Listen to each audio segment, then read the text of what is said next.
નમસ્કાર દર્શક મિત્રો, અબ તક ચેનલમાં આપનું હાર્દિક સ્વાગત છે. યાદશક્તિનો જાદુ એક આપણા કુદરતે આપેલું સુંદર શરીરની અંદર એક નાનકડું બ્રેઇન આપ્યું છે, મગજ આપ્યું છે. આ મગજ જ બધું યાદ રાખે છે. સારા પ્રસંગો યાદ રાખે છે, ખરાબ પ્રસંગો યાદ રાખે છે. દિવસ દરમિયાન આપણે જ્યાં જ્યાં ફરીએ છીએ એ બધી જ વસ્તુ આપણાને મગજની અંદર એક સ્ટોર થઈ જાય છે અને યાદ રહે છે. એમાં પણ અલગ અલગ પ્રકારની ક્ષમતા હોય છે. ઘણા માણસને બધું જ યાદ રહી જાય છે, ઘણાને અડધું યાદ રહી જાય છે. તો આ એક યાદશક્તિનો જાદુની જે અબ તકની શ્રેણી છે, એમાં અમારો એક પ્રયાસ કે આ શક્તિ તમે કેવી રીતે ડેવલપ કરશો એ સંદર્ભેનું આપણે આનંદ સાગર તન્ના સાહેબ પાસેથી માહિતી મેળવતા રહીએ છીએ અને એક સંકલિત શ્રેણી આખી જે એની અંદર આપણે યાદશક્તિના જાદુની વાત કરાવીએ છીએ. આજે પણ સ્ટુડિયોમાં આપણે આનંદ સાગર તન્ના સાહેબ સાથે. નમસ્તે સાહેબ.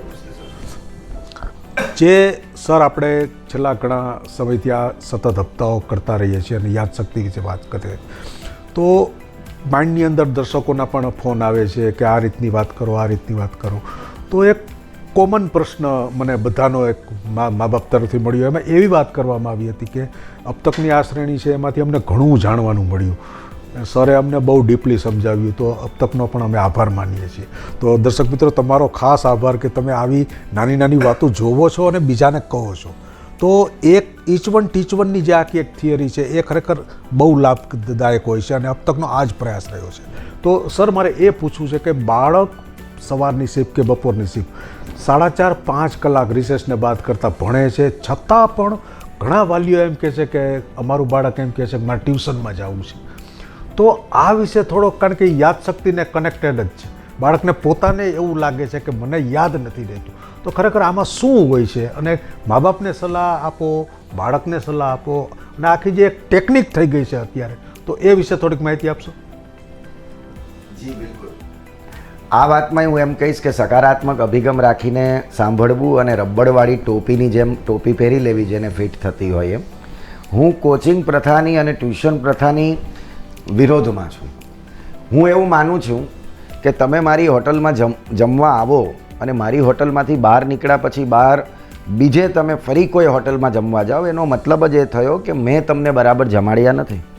મારા જમવામાં સ્વાદ નહોતો અથવા મારા જમવામાં પ્રોટીન નહોતું અને તમે અધૂરું જમીને ગયા.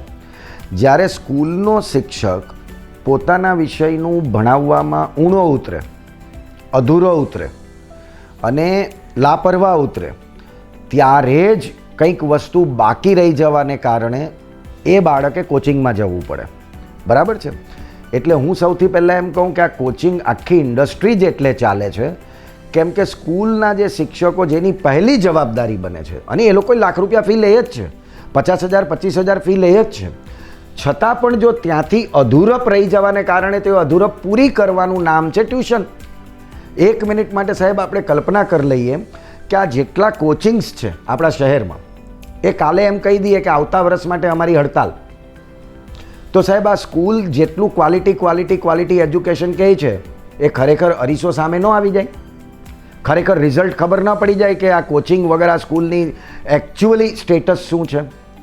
બીજી વસ્તુ, નાનપણથી કેમ કે આપણે આદત પાડી દીધી છે કે ભાઈ બેટા ટ્યુશન જવું જોઈએ, એટલે બાળકનું મગજ પણ હવે ઘણીવાર સ્કૂલના શિક્ષકો સામર્થ્યવાન હોવા છતાં પણ, આ હું બીજો પક્ષ રાખું છું કે માતા પિતાએ આદત પાડી હોવાથી સેલ્ફ લર્નિંગ જે છે, જે ભણવાની મુખ્ય પદ્ધતિ છે, તમે જે આની પહેલાંના એપિસોડમાં એન્શિયન્ટ ટાઈમનું વાત કરેલી, તો મૂળભૂત રીતે સ્વ શિક્ષણ જે છે એ પાર્ટ જતો રહ્યો છે. એ પાર્ટ કેવી રીતે જતો રહ્યો છે કે માતા પિતા ઈચ્છે તો સ્કૂલમાંથી આવ્યો, હવે તું ટ્યુશનમાં જા. ટ્યુશન એટલે શું? તો કે એ પાછી પરાધીનતા થઈ ગઈ. એ આદત નાનપણથી બાળકને પડી ગઈ છે. હવે એમાં બાળકનો વાંક કાઢી ન શકાય કેમ કે એને પહેલેથી એના માઇન્ડની એવી આદત પડી ગઈ કે હું ટ્યુશન જઈશ તો જ મને આવડશે, તો જ મારો કોન્સેપ્ટ ક્લિયર થશે. એટલે એ સ્કૂલમાં હાથ ઊંચો કરીને, હિંમત કરીને, સાહસ કરીને ટીચર અલાઉડ કરતા હોવા છતાં પણ પૂછતા નથી અને એને કારણે એનો કન્સેપ્ટ અધૂરો રહી જાય છે. અને ઘણીવાર તો એવું થાય છે મગજની આવશ્યકતા નથી પણ મનને એવું કહે છે કે હું ટ્યુશન જઈશ તો જ મને આવડે છે, એટલે એ ટ્યુશન જાય છે, ફરી પાછો એ કન્સેપ્ટ સમજે છે. અને એકચ્યુઅલી સ્કૂલ અને ટ્યુશનની આ દોડાદોડીની વચ્ચે બાળક જે છે એ એક મશીન બનીને રહી જાય છે. છેવટે સ્કૂલનું હોમવર્ક કરશે, ટ્યુશનનું હોમવર્ક કરશે અને એ હોમવર્ક આ ચોપડીમાંથી આ ચોપડીમાં, આ ચોપડીમાંથી આ ચોપડીમાં કોપી પેસ્ટ કરશે, જેનો એને કોઈ ફાયદો નહીં થાય, કેમ કે આખા દિવસના 12-13 કલાક તો એ એક જ પદ્ધતિમાં રહેતો હોય છે, એટલે થાકી પણ જાય છે. હું એવું પ્રિફર કરીશ, હું કોઈ વસ્તુનો ખુલ્લેઆમ વિરોધ નથી કરતો, જ્યાં જે જરૂરત હોય એ કરવી જોઈએ, પરંતુ સેલ્ફ લર્નિંગની આદતો પાડો. એ પોતે બાળક ચોપડી વાંચે, એના રેફરન્સ બુક્સ વાંચે. આજે તો યુટ્યુબ ઉપર અને બીજા પ્લેટફોર્મ ઉપર તમને વર્લ્ડ ક્લાસ ટીચરોના વિડીયો મળી જાય છે. તમારે ખરેખર જો એને માર્ગદર્શન જ જોઈતું હોય તો તમને યુટ્યુબ ઉપર તમે આમ વિષય ટાઈપ કરો, ટોપિક ટાઈપ કરો અને ભાષા ટાઈપ કરો એટલે તમને એ વિડીયો મળી જશે. તો એને ડાઉટ સોલ્યુશન એ જાતે કરતાં શીખે, જાતે વાંચે અને એની સર્જનાત્મકતાથી લખે, એમાં એની યાદશક્તિનો વિકાસ વધારે થશે. આખો દિવસ શારીરિક રીતે દોડાદોડી કર્યા પછી, આટલા કલાક બેસ્યા પછી જે થાકી જાય છે, ત્યારે સાહેબ એનું મગજ પણ થાકી જાય છે. યાદશક્તિ માટેના જે હોર્મોન્સ જવાબદાર હોય છે એ સાંભળીને એટલા ઓછા પ્રમાણમાં થઈ ગયા હોય છે કે જેને કારણે જ્યારે વાંચવા બેસે ને ત્યારે એને બરાબર યાદ રહેતું નથી. અને આપ સાહેબ જાણો જ છો, શિક્ષણ જગતથી સંકળાયેલા છો, એટલે કે યાદ જો કરવું હોય ને તો એક તંદુરસ્ત મન હોવું જોઈએ, સ્વસ્થ મન હોવું જોઈએ. થાકેલા મનથી અને થાકેલા શરીરથી યાદ કરવા બેસશે તો એને સંપૂર્ણ રીતે એની યાદશક્તિ એને સાથ આપી શકશે નહીં. તંદુરસ્ત શરીર જ તંદુરસ્ત મન છે. ચાઇલ્ડ સાયકોલોજી વર્ષોથી કહેતા આવ્યા છે કે બાળકને ભણાવવાનો નથી, ભણતો કરવાનો છે. આ એક જે વાત છે અત્યારના ઘણા બધા શિક્ષકો સમજતા નથી. સ્વ અધ્યયન પોથી, ખાસ દર્શક મિત્રો, વાલીઓ, તમે એક વાત મારી જાણમાં લેશો. સ્વ અધ્યયન પોથી એટલે પોતે અધ્યયન કરે. સ્વ અધ્યયન પોથી, સ્વાધ્યાય પોથીની જે આપણે વાત છે, બીજાની કોપીમાંથી સરે વાત કરી કે એકમાંથી સ્વાધ્યાય પોથી લખ્યું અને પોતે કોપી કરી નાખે.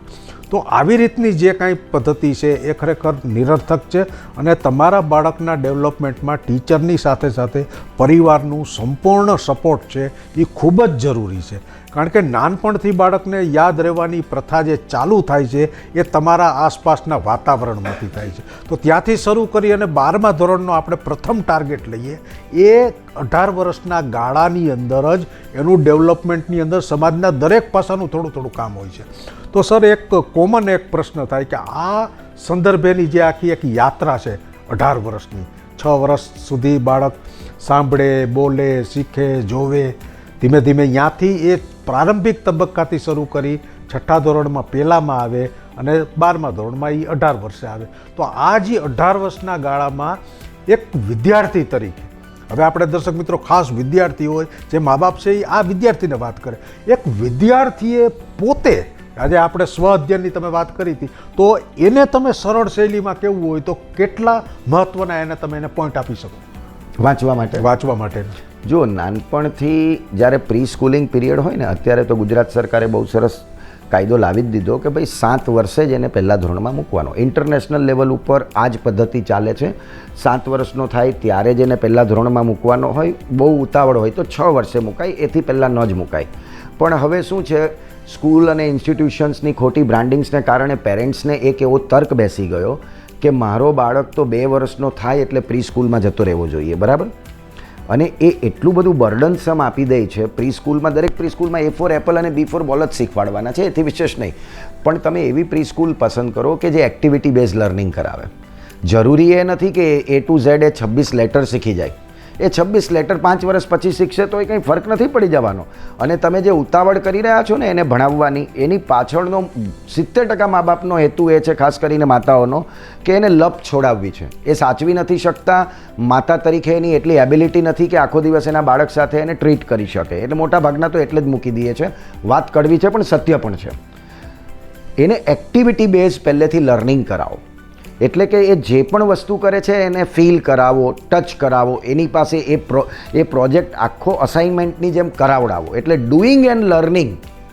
જો એને નાની એજમાં ડુઈંગ એન્ડ લર્નિંગ કરાવશો તો જે રીતે તમે એક વાક્ય સાંભળેલું છે કે મગજનો મહત્તમ વિકાસ પહેલાં 6-7 વર્ષની અંદર થતો હોય છે, બરાબર? એ સાચી વાત પણ છે. પણ એ ક્યારે થાય કે જ્યારે એ દરેક વસ્તુ ડુઈંગ એન્ડ લર્નિંગ કરે. એની પાંચેય સેન્સ, એ જોવે છે, એ સાંભળે છે, એ સૂંઘે છે, એ ટેસ્ટ કરે છે અને શરીરની ક્રિયાઓથી કરે છે, મસલ્સથી, કાઇનેસ્થેટિકલી. એ છે ડુઈંગ એન્ડ લર્નિંગ. એ દરેક વસ્તુ જો એ રીતે કરતો થશે ને તો દિમાગના અલગ અલગ એરિયા, જેને આપણે લોબ કહીએ છીએ, LOB, એ વિકસિત થશે. એનો હિપોકેમ્પસ જે મેમરી માટે જવાબદાર છે એ એક્ટિવ થશે. એના જે ન્યુરોન્સ અને રિસેપ્ટર્સ છે જે મેમરી માટે જવાબદાર છે, ઇન્ફોર્મેશનના ટ્રાન્સપોર્ટેશન અને ટ્રાવેલિંગ માટે જવાબદાર છે, એ બધા એરિયા ખુલશે. દિમાગના એ રેપર ખુલશે પહેલાં 7 વર્ષમાં. હવે શું થશે, એ બધા એરિયા ખુલી ગયા ને એટલે તમે પછી બીજો એક ઉંમરનો પડાવ કીધો કે 6 થી પછી 18 વર્ષ સુધી, તો ત્યારે એને લખવાની આદત હવે પાડો 6 થી 10મા ધોરણ સુધી. મહત્તમ લખાવો એની પાસે. બીજી વસ્તુ કે એ જે વસ્તુ એક પેરેગ્રાફ એ વાંચે છે, બરાબર, એ જેવો વાંચે છે ને એને એમ કહો કે હવે તું આ પેરેગ્રાફને આ ચોપડિયા ભાષામાં મને નહીં કહે, આ પેરેગ્રાફને તું મને સમરાઇઝ કરીને અથવા તો વિસ્તૃત કરીને તારી ભાષામાં મને કહે. જેમ આપણે નિબંધ લેખન આવતું હતું, આપણને કોઈ ઘટના લેખન આવતું હતું કે ભાઈ હું દિવાળીમાં અહીંયા મામાના ઘરે ફરવા ગયો, એનું ભાઈ વિસ્તૃતથી લખો. આ જે વસ્તુ છે ને એ જ તમારી મેમરીને વધારે છે, એ જ તમારી તર્ક શક્તિને વધારે છે. અને મેમરીનો સીધો સંબંધ તર્ક સાથે છે અને તર્કનો સીધો સંબંધ છે કલ્પના શક્તિ સાથે. એટલે જો તમારે મેમરી વધારવી છે તો તર્ક શક્તિ વધારો, અને તર્ક શક્તિ વધારવી છે તો તર્ક કલ્પનાઓથી વધશે. એટલે ઇમેજિનેશન કેપેસિટી એની હંમેશા વધારતા રહો, એની મૌલિકતાઓ વધારતા રહો, તો એ જે પણ વાંચશે ને એને લખવામાં સરળતા પડશે અને એને એ યાદ રહેતું થઈ જશે. ત્રીજો મહત્વપૂર્ણ નિયમ છે 12મા ધોરણ સુધી જ્યારે આવે છે ત્યારે 9મા ધોરણથી એને આદત પાડો અનુશાસનની. એટલે કે એની એક બાયોલોજિકલ ક્લોક ફિક્સ હોવી જોઈએ કે ભાઈ આટલા વાગે ઉઠવાનું છે, આટલા વાગે સૂવાનું છે, આટલા વાગે જમવાનું છે. રોજ ભલે 6 કલાકનો વાંચે પણ રોજ 2 કલાક આ ટાઈમે એને વાંચવાનું છે. એ અનુશાસન જ્યારે હશે, એ અનુશાસન એની એક બાયોલોજિકલ ક્લોક ફિક્સ કરે છે અને એ ક્લોકને કારણે એની એકાગ્રતા પણ સ્થિર થાય છે અને એટલા માટે પણ એને યાદ રહે છે. એટલે 12માના જે વિદ્યાર્થીઓ છે એને પહેલેથી જ ખબર હોય છે 11મામાં આવે ત્યારે કે મારી બોર્ડ એક્ઝામ્સ આવવાની છે, તો ત્યારથી માતા પિતાએ દાંટ ડપટ કરવાની જગ્યાએ, ચિલ્લમ ચાટી કરવાની જગ્યાએ, આપણી અપેક્ષાઓ ખોટી રીતે એની ઉપર થોપી બેસાડવાની જગ્યાએ એની સાથે રહીને, એની સાથે તંદુરસ્ત વાટાઘાટો કરીને અને એની વાતો સાંભળીને, એના તર્કો સાંભળીને એને સંતુષ્ટ કરીને તાર્કિક રીતે એને સમજાવો કે હું તારી સાથે ઉઠીશ, હું તારી સાથે સૂઈશ, હું તારી સાથે વાંચવા પણ બેસીશ, તું તારું વાંચજે, હું મારું વાંચીશ. એ રીતે જો એને 11મા ધોરણથી આદત પાડવામાં આવે તો ડેફિનેટલી એ બાળકનું રિઝલ્ટ ખરેખર તમારી અપેક્ષાઓ છે એ મુજબનું આવી શકે છે. ખાલી અને ખાલી સલાહો આપવાથી અને ખાલી ખીજાવવાથી, દાંટ ડપટ કરવાથી એ વસ્તુ વધારે બગડવાની સંભાવના રહેલી છે. બાળકો માટે ઘણી બધી સારી વાત કરી. તના સાહેબ, તમે જ્યારે જવાબ આપતા હતા ત્યારે એક શબ્દ હતો એક્ટિવિટી બેઝડ લર્નિંગ, પ્રવૃત્તિમય શિક્ષણ. અત્યારની જે શિક્ષણ ટેકનિકો છે એની અંદર ઘણી બધી એવી કંટાળાજનક છે અને મોસ્ટ ઓફ અત્યારે ટીચર સામે ઊભા રહી અને બાળકની સાથે સંવાદ કરે, બાળકને બોલવા ન દે અને 45 મિનિટ પૂરી થઈ જાય. તો એમાં ઘણી બધી સરકારી શાળાઓમાં એવી અલગ અલગ પ્રકારની આનંદમય શિક્ષણ, પ્રવૃત્તિ સાથે શિક્ષણમાં, તો અત્યારની જે સ્ટીરિયોટાઇપ ખાલી વન વે સિસ્ટમ છે એ સિસ્ટમ અને આ એક્ટિવિટી બેઝડ લર્નિંગમાં તો 100% હું શિક્ષણને સાયકોલોજી સાથે સંકળાયેલો છું, બાળકો સાથે કામ કર્યું છે, ત્યારે મને એમાં રિઝલ્ટ મળ્યા છે. તો આમાં એક યાદશક્તિની જ બધી વાતો થઈ રહી છે, ત્યારે આમાં જે એક કરડની અંદરથી બીજી કરડની અંદર એમાં ઘણો બધો યાદશક્તિમાં ડિફરન્ટ પડે છે. તો એમાં કયા એવા બ્રેનના એવા પાસાઓ ઇન્વોલ્વ થાય છે કોષનું, કારણ કે જે યાદશક્તિના કોષો છે એ નવા ડેવલપ થાય છે અને અમુક નાશ પામે છે, એમાં પાણી, ઊંઘ આ ઘણી બધી જરૂર પડતી હોય છે. તો એની સાથે સાથે કોમન પ્રશ્ન એ થાય કે એક્ટિવિટી બેઝડ લર્નિંગથી તમારી યાદશક્તિ સેમિનારમાં જાય કે ન જાય, પણ એક્ટિવિટી બેઝડ લર્નિંગથી ફેર પડે કે નહીં? હું આ વાતને બિનશરતી સ્વીકાર કરી લઉં.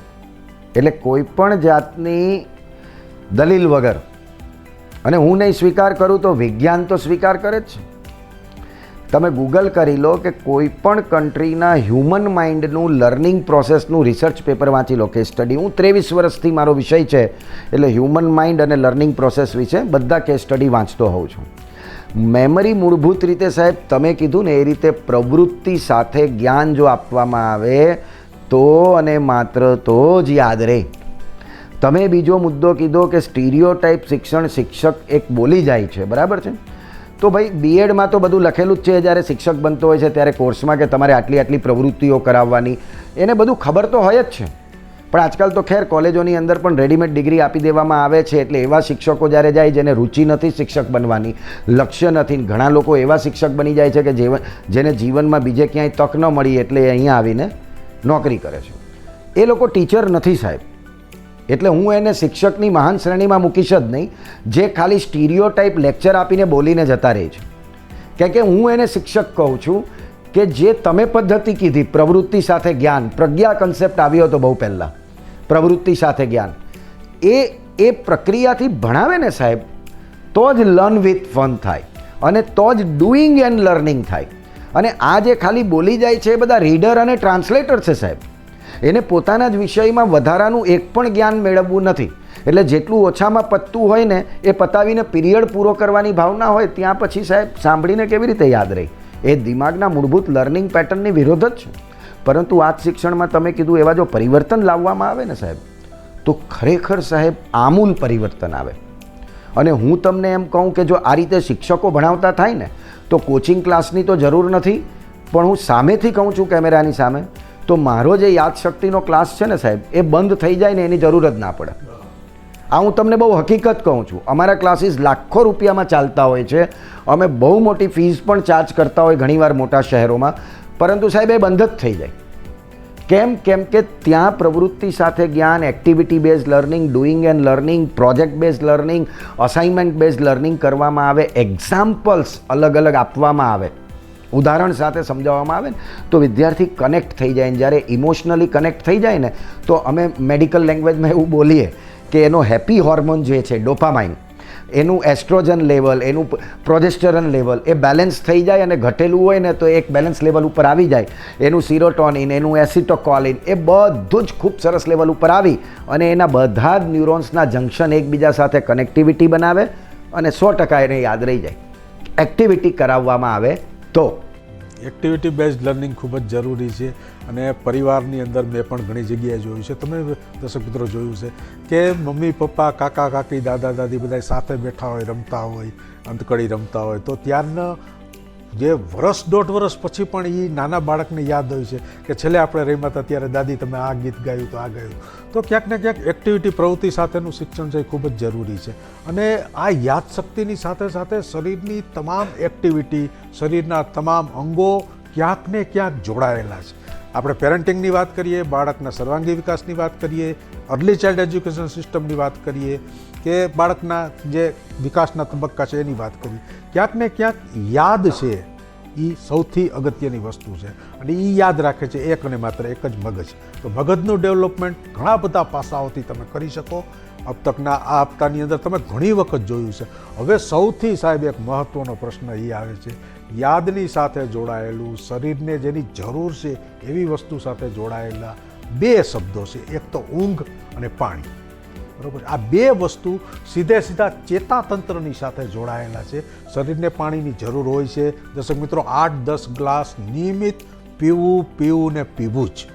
એવી જ રીતે 8 કલાક તંદુરસ્ત ઊંઘ લેવી એ શ્રેષ્ઠ બાબત છે. તો સર મારો એ પ્રશ્ન છે કે ઊંઘની સાથે, પાણીની સાથે આ જે કનેક્ટેડ વાતો છે શરીરના ડેવલપમેન્ટની, એમાં ક્યાંક ને ક્યાંક મગજની અંદર મેક્સિમમ પાણીની જરૂરિયાત હોય છે એવું સાયન્સ કહે છે. તો ઊંઘ પહેલાં આપણે એક સ્ટેપમાં ઊંઘ લઈએ અને ત્યારબાદ બીજા સ્ટેપમાં આપણે પાણી લેશું. તો ઊંઘ વિશે તમે થોડીક માહિતી આપશો? જો સામાન્ય રીતે તંદુરસ્ત ઊંઘ જે છે ને એ 7 થી 8 કલાક માનવામાં આવે છે, બરાબર. પછી તમારી દૈનિક ક્રિયાઓમાં તમે શારીરિક શ્રમ કેટલો કરો છો, તમે કયા પ્રકારનો ખોરાક ખાઓ છો, એની ઉપર પણ શરીર પોતાની ઊંઘ માનતું હોય છે. માની લો કે તમે તમારા બાજુની શહેરમાં સવારે જઈને ગિરનાર ચડીને આવ્યા, એ દિવસે શરીરના બધા જ મસલ્સ થાકી ગયા. પાછા તમે ગિરનાર ચડીને ઉતરી ગયા એટલે તમારે ખાણીપીણીમાં પણ તમારું જે રેગ્યુલર શેડ્યુલ હોય એ ડિસ્ટર્બ થઈ ગયું. તો તમારી મસલ્સ પણ દુખે છે ને શરીરને પણ વધારે ઊંઘ જોઈએ છે ને ત્યારે તમે કદાચ 10 કલાક ઊંઘ લઈ લીધી તો કંઈ વાંધા જેવું નથી. 6 થી 8 કલાકની ઊંઘ ખરેખર ખૂબ જરૂરી છે જો તમે રેગ્યુલર બાયોલોજી ક્લોક સેટ કરવા માંગતા હોય તો. કોક વાર એ ઊંઘ તમારી 4 કલાકની થઈ જાય, કોક વાર 5 કલાકની થઈ જાય, તો એનાથી કંઈક બહુ મોટા ફરક નથી પડી જતા. હા, હવે આપણે જોઈએ કે ઘણા લોકોને તમે એવા જોયા હશે જે ખાલી 4 જ કલાકની ઊંઘ લે છે, છતાં પણ એ ખૂબ તંદુરસ્ત છે. એને એના શરીરને કાયમી રીતે રેગ્યુલર બેઝડ ઉપર આવી બાયોલોજિકલ ક્લોક સેટ કરી દીધી છે. એનો ખોરાક એ પ્રમાણેનો છે, એનું અનુશાસન એ પ્રમાણેનું છે. એટલા માટે થઈને એનું શરીર એ 4 કલાકની ઊંઘમાં પણ તંદુરસ્ત ઊંઘ લે છે. સવાલ એ છે કે તમે જે ઊંઘ લો છો ને એની અંદર એક વચ્ચેનો ગાળો એવો હોય છે કે જેને આપણે ડીપ સ્લીપિંગ કહીએ છીએ. એ ડીપ સ્લીપિંગનો ફેસ જ્યારે આવી જતો હોય છે ત્યારે આપણને તંદુરસ્તીનો અનુભવ માનસિક રીતે થતો હોય છે. તો તમે ભલે કોકવાર 6 કલાકની નિંદર લો છો કે રેગ્યુલર બેઝ ઉપર ક્લોક સેટ કરીને લો છો, તો એ ડીપ સ્લીપિંગનો ફેસ તમારો આવી જવો જોઈએ. એટલે કે ટેન્શન રહિત, તણાવ રહિત જ્યારે તમે ઊંઘ લેતા હો છો ને એ ખૂબ મહત્ત્વની છે. અને એ બધા જ વિજ્ઞાનમાં ન પડવું હોય અને આપણે રેગ્યુલર બેઝ ઉપર તંદુરસ્ત રહેવું હોય તો હું તમને એમ કહીશ કે તમારે 6 થી 8 કલાકની ઊંઘ લેવી જ જોઈએ. અને તમારી બાકીની દિનચર્યા જે છે રોજિંદી, એ તમારે આ ઊંઘને ધ્યાનમાં રાખીને લેવી જોઈએ. બપોરની ઊંઘ માટે ઘણા લોકોને ટેવ હોય છે, તો એને વામકુક્ષી કહેવાય. એ સામાન્ય રીતે 18 મિનિટથી 22 મિનિટની વચ્ચેની હોય અને એ સંપૂર્ણ શવાસનમાં લેવાની જરૂર નથી હોતી.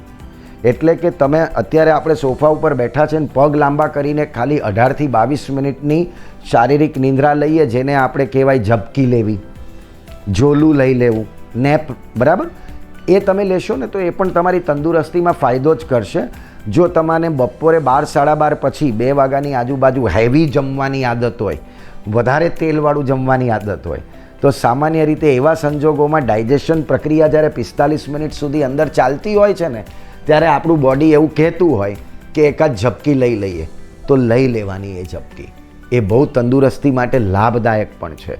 પણ સાથે જ એક બીજી વાત કહીશ કે તમે એ વામકુક્ષીના સમયગાળાથી વધારાનો સમયગાળો બપોરની ઊંઘ જો 2-3 કલાક લેવાની આદત હોય ને, તો એટલું નક્કી રાખજો કે ભવિષ્યમાં તમને મોટા રોગો થવાની સંભાવનાઓ અત્યારથી જ તમે નક્કી કરી રહ્યા છો. ખૂબ જ સારી વાત કરી. ઊંઘની જ્યારે વાત આવે છે ત્યારે ઊંઘ સાથે ઘણા બધા પાસાઓ સંકળાયેલા છે. આપણે જ્યારે સૂતા હોય ગાઢ નિંદાની અંદર, ત્યારે બધા જ અંગો ટેસ્ટથી આરામ કરતા હોય છે. એક અંગ જાગતું હોય છે, એ આપણું બ્રેન છે. સર, એમાં બ્રેનને કારણે જ આપણને યાદશક્તિને કારણે આપણને સપનાઓ યાદ રહી જતા હોય છે. તો બાળકને સપના આવતા હોય, મોટાને સપના આવતા હોય, તો એક પારિવારિક માહોલમાં હવે મારે એ પ્રશ્ન પૂછવો છે, ખાસ કરીને પેરેન્ટિંગ બાબતે. અત્યારે બહુ એક ક્રેઝ જોવા મળી રહ્યો છે. ઘણા ક્વોલિફાઈડ, અનક્વોલિફાઈડ એટલા બધા એ હાટડા ખુલી ગયા છે કે દ્વિધામાં મુકાઈ જાય કે હું બાળકને કદાચ અહીં નહીં મૂકું કે હું નહીં જાઉં તો મારું બાળક છે એ પાછું રહી જશે. તો આ એક આખા ક્રેઝની અંદર તમે એક વાલીઓને સરળ શું સમજ આપી શકો? જુઓ, આમાં 2 શબ્દ તમે વચ્ચે વાપર્યા એટલે હું તમને પહેલાં એની ચોખવટ કરું અને સ્વીકારું પણ કરી કે હાટડીઓ ખુલી ગઈ છે. હાટડીઓ પેરેન્ટિંગ માટે, એટલે કે માતા પિતાઓને સારા અને સુપર પેરેન્ટ્સ બનાવવા માટે થઈને એટલા બધી જગ્યાએ એટલે બધા ઓપ્શન્સ અવેલેબલ છે. અને કોરોના પછી તો સાહેબ અમારી લાઇનમાં દર ગલીમાં 5 ટ્રેનર્સ હોય છે, દરેક ગલીમાં 5 ટ્રેનર્સ. એટલે પહેલાં જ્યારે અમે અમારા કાર્ડમાં લખતા ને કે અમે લાઈફ કોચ છે કે મોટિવેશનલ સ્પીકર છે, તો કંઈ યુનિક લાગતું. હવે દર ગલીમાં 5 જણા લાઈફ કોચ હોય છે, પેરેન્ટિંગ કોચ હોય છે. એટલે હું એ તમારી વાતથી સહેમત છું. પણ સ્પર્ધા એક રીતે સારી બી છે. સારા ટ્રેનરોએ વધુ સારું કરવું પડશે, કંઈક સારા પરિણામો આપવા પડશે. અમે એને સકારાત્મક ભાવથી લેતા હોઈએ છીએ. પણ ટ્રેનિંગની વાત કરીએ ને સાહેબ, તો હું એવું માનું કે આપણને જે પણ વિષયમાં અજ્ઞાનતા મહેસૂસ થતી હોય અથવા જે પણ વિષયમાં આપણને તકલીફ થતી હોય, એનું સમાધાન માટે આપણે આગળ સાથે આવવું પડે. તમને કંઈક તકલીફ થઈ છે, તાવ આવ્યો છે, તમે 1-2 દિવસ રાહ જુઓ છો, પણ એ જો 3 દિવસથી વધારે રહી તો ડૉક્ટર પણ કહે છે કે બાજુની ક્લિનિકમાં જાઓ, બ્લડ રિપોર્ટ કઢાવો અને પછી એની ટ્રીટમેન્ટ કરો. ઘરેલું ઉપચારથી ન થયો તો પછી તમારે દવા લેવા જવું પડે. એ જ રીતે સાહેબ, માતા પિતા આપણે લગ્ન પછી બની તો ગયા, પણ શું માતા પિતાની શું જવાબદારી હશે? ચાઇલ્ડ ડેવલપમેન્ટ શું છે, એટલે કે ચાઇલ્ડ સાયકોલોજી શું છે, એ જાણ્યા વગર આપણે ખાલી સરાઉન્ડિંગમાંથી થોડું અડધું અધૂરું કે અધકચરું અથવા જેવું મળતું હોય એવું નોલેજ લઈ અને જો આપણા બાળક સાથે આપણે ટ્રીટમેન્ટ ચાલુ કરી દઈએ તો એ જ ટ્રીટમેન્ટના આધારે બાળક મોટું થવાનું છે. પણ તમારું એક ટાર્ગેટ હોય કે મારે આ પ્રકારનું એક તંદુરસ્ત મનવાળું બાળક ઊભું કરવું છે, તંદુરસ્ત શરીરવાળું બાળક ઊભું કરવું છે, ને એમાં જો તમને ખરેખર એમ લાગતું હોય કે મારે આ શિક્ષણ લેવું જોઈએ તો તમારા શહેરમાં અથવા તમારી જાણકારીમાં જે ક્વોલિફાઈડ ટ્રેનર્સ હોય એનો બેક હિસ્ટ્રી જુઓ, 4 જણાના રેફરન્સીસ લો. ખાલી સોશિયલ મીડિયા ઉપર 50 વિડીયો વધારે ચાલે છે એ કંઈ પેરામીટર નથી હોતું. એ તો તમને ખબર છે કે 2 દિવસમાં બધું વાયરલ થઈ શકે છે. એ ક્વોલિફિકેશનવાળા શિક્ષકો પાસે, ટ્રેનર પાસે, પછી તમારા શહેરમાં child psychologist, certified degree holder doctors હોય છે, એવા નિષ્ણાંતો પાસે જઈને તમે પેરેન્ટિંગની સારી ટ્રેનિંગ લઈ શકો છો. મનથી સંકોચ થતો હોય, ઘણીવાર અહંકાર નડે કે હું તો કંઈ શીખવા જાઉં પેરેન્ટિંગ. ફોરેનમાં એવું નથી. ફોરેનમાં તો કોર્પોરેટ જગતમાં તમને ખબર છે કે ફેસબુકમાં કે ઇન્ટેલમાં કે ગૂગલમાં કામ કરતા હોય તો સ્પેશિયલી સેમિનાર સેશન્સ ગોઠવવામાં આવે. ડિલિવરી પહેલાં, ડિલિવરી વખતે, ડિલિવરી પછી પપ્પાને પણ ટ્રેનિંગ આપવામાં આવે. અહીંયા એ વસ્તુનો અભાવ છે તો તમે એ ટ્રેનિંગ એક્સપર્ટ્સ પાસે જઈને લઈ શકો છો. પણ તમને માની લો શરમ સંકોચ થતો હોય તો કંઈ વાંધો નહીં. ઇન્ટરનેટ ઉપર એટલા બધા આર્ટિકલ્સ અવેલેબલ છે, સ્ટડી પેપર્સ અવેલેબલ છે, કેસ સ્ટડીઝ અવેલેબલ છે, બજારમાં પુસ્તકો સારી અવેલેબલ છે. તો તમારે શું કરવાનું કે અલગ અલગ 4-5 લેખકોની પુસ્તક લેવાની. 4-5 લેખકોની. એટલે તમે કોઈ એક લેખકના દ્રષ્ટિકોણથી ખોટી દિશામાં ન જતા રહો. કેમ કે આજકાલ શું છે, દરેક માણસ સત્યની સાથે સાથે પોતાનો દ્રષ્ટિકોણ લખવાનું બહુ માનતો હોય છે કે આમ, એટલે મોડિફિકેશન થઈ જાય. ઘણીવાર કરવા સારું માંગીએ છીએ પણ એનું અર્થઘટન ખોટું થઈ જાય તો માતા પિતા પાસે ઓછો સંદેશો જાય, બરાબર, ખોટો સંદેશો જાય. તો તમે આ રીતે પુસ્તકો દ્વારા પણ જ્ઞાન તો મેળવવું જ જોઈએ. અને હું તો એવું માનું છું પેરેન્ટિંગ માટે જ કેમ, હું ઝાડુ વારવાની જો નોકરી શોધું ને તો મને એવું થાય છે કે મારે ઝાડુ વારવાની પણ ટ્રેનિંગ લેવી જોઈએ કે ખરેખર સારું ઝાડુ કેવી રીતે વાળવાનું જેથી કરીને મારી કમર ઓછી દુખે અને રસ્તો પણ બરાબર સાફ થાય. તો આપણે તો બાળકની વાત કરી રહ્યા છીએ અને તમારે એ બાળકને ભવિષ્યનો નેતા બનાવવો છે, સમૃદ્ધ બનાવવો છે. પાછું આપણી ઈચ્છા એવી છે કે એ બાળક તરીકે માતા પિતાનું નામ રોશન કરે. તો એની પાછળ આપણે થોડી ટ્રેનિંગ લઈ લઈએ, જ્ઞાન લઈ લઈએ. માધ્યમ કોઈ પણ હોય, સેમિનાર હોય કે પુસ્તક હોય, એ લેવું જ જોઈએ. સારી વાત કરી. કોઈ પણ વિષયમાં સજ્જતા હોવી જરૂરી છે. ગમે એ ક્ષેત્રમાં હો, તમે વિદ્યાર્થી છો તો વિદ્યાર્થીમાં તમારામાં વિષય પ્રત્યેની સજ્જતા હોવી જરૂરી છે. તન્ના સાહેબ સાથે આપણે યાદ ઉપર જ જે કંઈ એના કનેક્ટેડ પાસાઓ છે, એક એક ઐતિહાસિક સ્વરૂપે આપણે એની યાત્રા આખી આ શ્રેણીમાં અબ તક તમારી સમક્ષ મૂકી રહ્યું છે. ત્યારે અલગ અલગ પ્રકારની જે વાતો છે યાદશક્તિ સાથે જોડાયેલી, એમાં આપણે તજજ્ઞોનું, નિષ્ણાતનું, તન્ના સાહેબનું માર્ગદર્શન મેળવીએ છીએ. અને આવા જ શ્રેણીના કાર્યક્રમો થકી અબ તકનો એક હરહંમેશ સકારાત્મક પ્રયાસ, એક પોઝિટિવિટીની વાત, એક સાચા જ્ઞાનની પ્રસારની વાત, એ સંદર્ભેની વાતમાં આજે આપણે તન્ના સાહેબ પાસેથી ઘણું બધું સાંભળ્યું. ભવિષ્યમાં આવા જ એક અલગ વિષય સાથે, અલગ વાત સાથે, યાદશક્તિ સાથે જોડાયેલા વાતો સાથે આપણે ફરી મળીશું. ત્યાં સુધી આપજો રજા. આવજો.